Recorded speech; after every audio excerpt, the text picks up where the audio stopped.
हरे कृष्ण भक्तों को मेरा प्यार भरा राधे राधे। आज हम श्रीमद् भागवत के 33 स्कंद के 26वें अध्याय में प्रवेश करेंगे, जिसमें महदादि भिन्न भिन्न तत्वों की उत्पत्ति का वर्णन किया गया है। श्री भगवान ने कहा, माता जी, अब मैं तुम्हें प्रकृति और आदि सब तत्वों से अलग अलग लक्षण बताता हूँ। इसे जानकर मनुष्य प्रकृति के गुणों से मुक्त हो जाता है। आत्मदर्शन ज्ञान ही पुरुष के मोक्ष का कारण है और वही उसके अहंकार रूप हृदय ग्रंथि का छेदन करने वाला है, ऐसा पंडित जन कहते हैं। उस ज्ञान का मैं तुम्हारे आगे वर्णन करता हूँ। यह सारा जगत जिसमें व्याप्त होकर प्रकाशित होता है, वह आत्मा ही पुरुष है। वह अनादि निर्गुण प्रकृति से परे अंतकरण में स्फूर्ति होने वाला और स्वयं प्रकाश है। उस सर्वव्यापक पुरुष ने अपने पास लीला विलासपूर्वक आई हुई अव्यक्त और त्रिगुणात्मक वैष्णवी माया को स्वेच्छा से स्वीकार कर लिया है। लीला पारायण प्रकृति अपने सत्वादिक गुणों द्वारा उन्हीं के अनुरूप प्रजा की सृष्टि करने लगी है। यह देख पुरुष ज्ञान को आच्छादित करने वाली उसकी आवरण शक्ति से मोहित हो गया है और अपने स्वरूप को भूल गया है।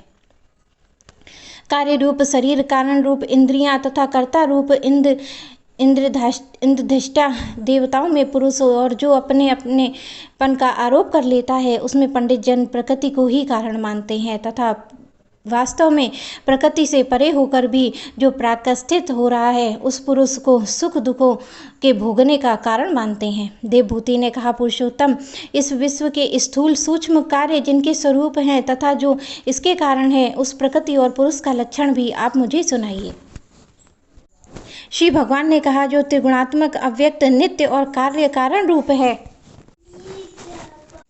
तथा स्वयं निर्वेश होकर भी संपूर्ण विशेष धर्मों का आश्रय है, उस प्रधान नामक तत्व को ही प्रकृति कहते हैं। 5 महाभूत, 5 तंत्र मात्रा और 4 अंतकरण और 10 इंद्रिय, इन 24 तत्वों के समूह को विद्वान लोग प्रकृति का कार्य मानते हैं। पृथ्वी, जल, तेज, वायु, आकाश, ये 5 महाभूत, गंध, रस, रूप, स्पर्श, शब्द, ये 5 तंत्र मात्रा माने गए हैं। स्रोत, त्वचा, चक्षु, रसना, नासिका, वाक, पाणी, पाद, उपस्थ और पायु, ये 10 इंद्रियां हैं। मन, बुद्धि, चित्त और अहंकार, इसके 4 रूप एक ही अंतकरण और अपनी संकल्प, निश्चय, चिंता, अभिमान रूपा 4 प्रकृति की वृत्तियों से लक्षित होता है। इस प्रकार तत्वज्ञानी पुरुषों ने सगुण ब्रह्म के इन 24 तत्वों की संख्या बतलाई है। इसके सिवा जो काल है, वह 25वां तत्व है। कुछ लोग काल को पुरुष से भिन्न तत्व न मानकर पुरुष का प्रभाव अर्थात ईश्वर की संकारणी शक्ति बतलाते हैं, जिससे माया के कार्य रूप देहादि आत्म तत्व का अभिमान करके अहंकार से मोहित अपने को कर्ता मानने वाले जीव को निरंतर भय लगा रहता है। मनुपुत्री, जिसकी प्रेरणा से गुणों की साम्यावस्था रूप निर्मेश प्रकृति की से गति उत्पन्न होती है, वास्तव में वे पुरुष रूप भगवान ही काल कहे जाते हैं। इस प्रकार जो अपनी माया के द्वारा सब प्राणियों के भीतर जीव रूप से बाहर काल रूप से व्याप्त हैं, वे भगवान के ही 25वें तत्व हैं।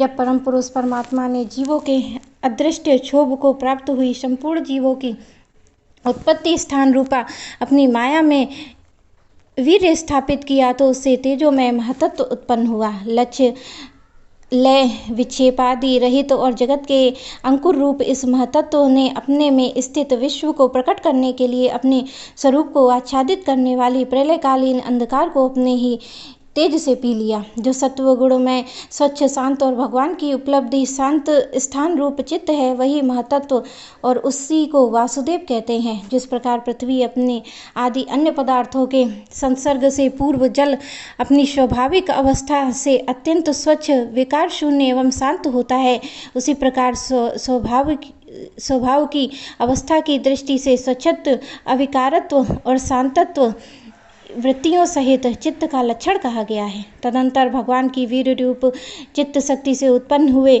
महतत्व के विकृत होने पर उसे क्रिया शक्ति प्रधान अहंकार उत्पन्न हुआ है। वह वैकारिक, तेजस, तामस भेद 3 प्रकार का है।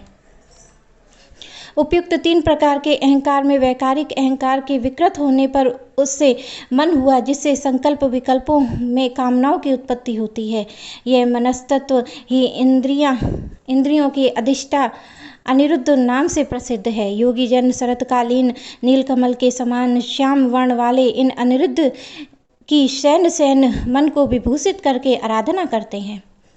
साध्वी, फिर तेजस अहंकार से विकार होने पर उसे बुद्धि तत्व उत्पन्न हुआ। वस्तु का स्वरूप गुण रूप विज्ञान, इंद्रियों के व्यापार में सहायक होना, पदार्थों का विशेष ज्ञान कराना, ये बुद्धि के कार्य हैं। वृत्तियों के भेद में संशय, विपर्य, निश्चय, स्मृति और निद्रा भी बुद्धि के ही लक्षण हैं। ये बुद्धित्व ही प्रथम है। इंद्रियां भी तेजस अहंकार का ही कार्य है। कर्म और ज्ञान के विभाग उनके कामेंद्रिय और ज्ञानेंद्रियों दो भेद हैं। इनमें कर्म प्राण की शक्ति है और ज्ञान बुद्ध की। भगवान की चेतन शक्ति की प्रेरणा से तामस अहंकार से विकृत होने पर उससे शब्द तंत्र मात्रा का प्रादुर्भाव हुआ। शब्द तंत्र मात्रा से आकाश शब्द का ज्ञान कराने वाली सोतेंद्रिय उत्पन्न हुई। अर्थ का प्रकाशक होना, ओट में खड़े हुए वक्ता का भी ज्ञान करा देना, आकाश का सूक्ष्म रूप होना, विद्वानों के मत में यही शब्द के लक्षण हैं। कोमलता, कठोरता, शीतलता, उष्णता, वायु की सूक्ष्म रूप होना, ये स्पर्श के लक्षण हैं। वृक्ष की शाखा आदि को हिलाना, तृण आदि इकट्ठा कर देना, सर्वत्र पहुँचाना, गंधादि युक्त द्रव्य को घ्राणेन्द्रिय इंद्रियों के पास तथा शब्द की सोतेंद्रियों के समीप ले जाना, समस्त इंद्रियों को कार्य शक्ति देना, ये वायु की वृत्तियों के लक्षण हैं। साध्वी, परमात्मा के प्रवेश से क्षुब्ध और आपस में मिले हुए उन तत्वों में से एक जड़ अंड उत्पन्न हुआ। उस अंड से विराट पुरुष की अभिव्यक्ति हुई। इस अंड का नाम विशेष है।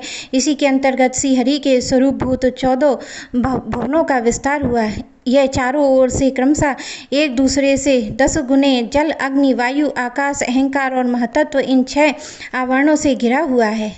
इन सबके बाहर 7वां आवरण प्रकृति का है।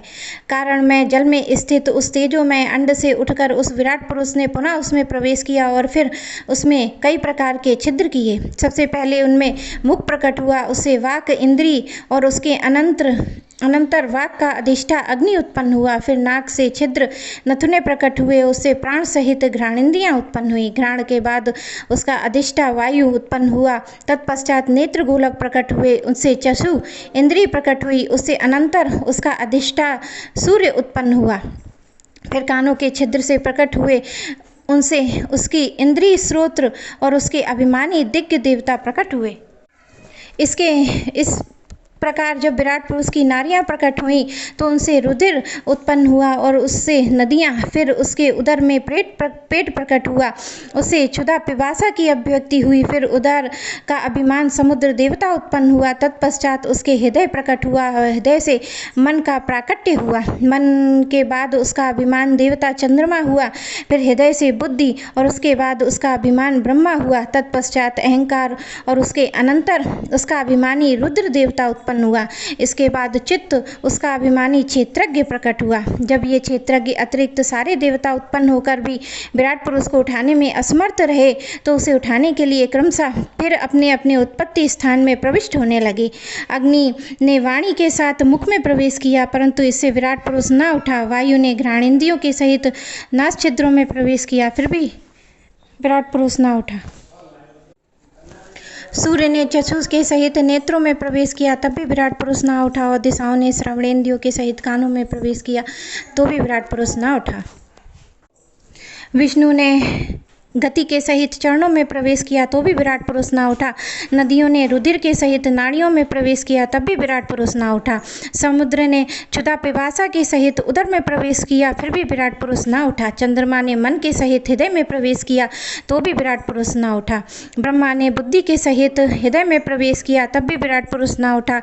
रुद्र ने अहंकार के सहित उसी हृदय में प्रवेश किया, तो भी विराट पुरुष न उठा। किंतु जब चित्त के अधिष्ठाता क्षेत्रज्ञ के चित्त के सहित हृदय में प्रवेश किया, तो विराट पुरुष उसी समय जल से उठकर खड़ा हो गया। जिस प्रकार लोक में प्राण, इंद्रिय, मन, बुद्धि आदि चित्त के अधिष्ठाता क्षेत्रज्ञ की सहायता के बिना सोए हुए प्राणियों को अपने बल से नहीं उठा सकते हैं, उसी प्रकार विराट पुरुष को भी क्षेत्रज्ञ परमात्मा के बिना नहीं उठा सके। अतः भक्ति वैराग्य चित्त की एकाग्रता से प्रकट हुए ज्ञान के द्वारा उस अंतरात्मा स्वरूप क्षेत्रज्ञ को इस शरीर में स्थित जानकर उसका चिंतन करना चाहिए।